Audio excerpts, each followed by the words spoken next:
1989 খ্রিস্টাব্দে যখন আমি দ্য ক্যালকাটা হোমিওপ্যাথিক মেডিকেল কলেজে হোমিওপ্যাথি নিয়ে পড়ি, তখন একাকী সাইকেল যোগে ঝাড়গ্রাম, বেলপাহাড়ি, কাকড়াঝোড়, ঘাটশিলা, ফুলডুংরি পথে পথে ঘুরে বেরিয়েছি।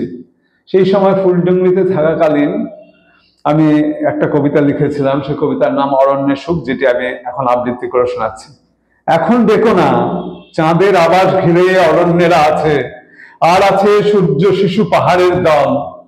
এখন দেখো না, শব্দ যদি বা করো, শব্দ করো না, কারণ আঘাত লেগে চাঁদ জেগে যাবে, জেগে যাবে স্বপ্ন রামধনু সুখ। আমার এই নিশিভোর তৃষ্ণা অসুখ কিভাবে বুঝবে ওই নাবালক চাঁদ?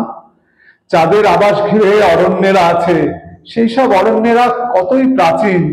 শব্দ ও নৈশব্দের দ্বন্দ্ব জগতে ওরাই তো ধরে থাকে নাগরিক বিন।